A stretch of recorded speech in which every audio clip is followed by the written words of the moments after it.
On September 11th, 2001, thousands of workers rushed into Lower Manhattan while everyone else was rushing out.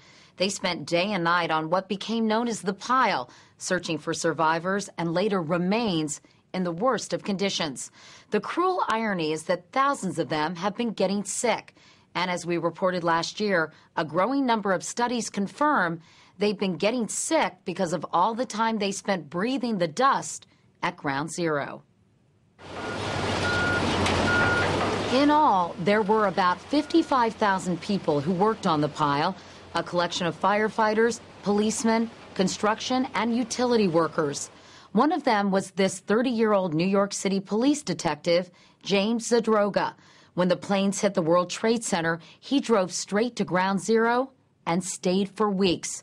His father, Joseph Zadroga, says he remembers shortly after that, his son started getting sick. Every morning he would wake up and he said he would be coughing, hacking, and this black stuff would come up out of his lungs. And he just didn't know what was happening to him. He just couldn't figure out what's happened to him.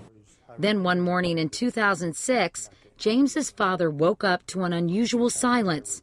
His son wasn't coughing. I went upstairs, and as soon as I opened the door, I saw him on the floor. I realized I didn't even have to go near him. I knew he was gone. And we spent the next 2 hours or so with him before we called anybody. And then we had him come to take him. An autopsy was performed. Right. What did that autopsy reveal? The doctor said, to the best of his knowledge, that Jimmy died from the results of working at the World Trade Center. The coroner wrote it on the autopsy report. The failure of his lungs was directly related to 9/11. It was the first time a death had been officially linked to inhaling the dust created when the towers fell. Smoke all over the place. Go! It was an unprecedented toxic brew. Approximately 1 million tons of pulverized concrete, glass, asbestos, PCBs, lead, and more than 400 chemicals. No one had ever dealt with anything like it. The air was so thick that everything was stuck in your mouth, in your nose. You were pulling large pieces out, coughing like crazy. You couldn't not but inhale and swallow tons of material. Dr. David Prezant, the chief medical officer for New York City's fire department, was caught in the dust cloud when the first tower fell. What we noticed when we were down there is that everyone was coughing. Every firefighter, every EMT was coughing. And then we went back down there the second day and the third day, and everybody was still coughing. And by the end of the first week, everybody was still coughing. As a physician, have you...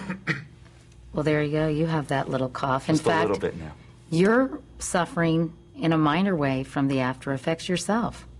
Well, that's the good thing about being down there from my perspective. I was able to realize I had this cough, and I realized that this is a problem. What was it about the dust at Ground Zero that made it so unbelievably toxic? The biggest problem was that it was pulverized building materials that wind up having a very high alkalinity, almost like lye, right, or Drano, that when you inhale it or swallow it, it's burning your entire nose and airway and stomach. But most workers thought they'd be okay, in part, they say, because of what they heard early on from public officials, including then New York City Mayor Rudy Giuliani. As you get beyond the epicenter of the recovery site, the asbestos levels in the air are either safe or non-existent. Christine Todd Whitman, the head of the Environmental Protection Agency, said this at the time. Everything we've tested for, which includes asbestos, lead, and VOCs, have been below any level of concern for the general public health. Obviously, for those who are down here, these are very important. But many workers say they couldn't get respirators at first. And when they did, they were cumbersome and often clogged, making them useless. Within weeks, most of them were feeling minor effects of inhaling the dust. But as the months wore on, some, like this group of first responders, began to come down with more severe and unusual symptoms. I have chronic lung disease. I ended up getting a lung infection, nose infection. Basically, right now, the biggest part of my problem is breathing. Initially, many doctors were skeptical that a link could be made to the dust at Ground Zero, but not Dr. Prezant. He started to investigate. So this is a breathing test. What it does is it tests both the amount of air this firefighter is able to move back and forth, as well as the speed of air. Based on routine tests like this, he knew the lung capacity of every firefighter in the department before 9/11. Go, go, go, go, go, go, go, go, go, go, go, go. He found that firefighters who worked at Ground Zero lost a significant amount of lung function, an average of 12 years.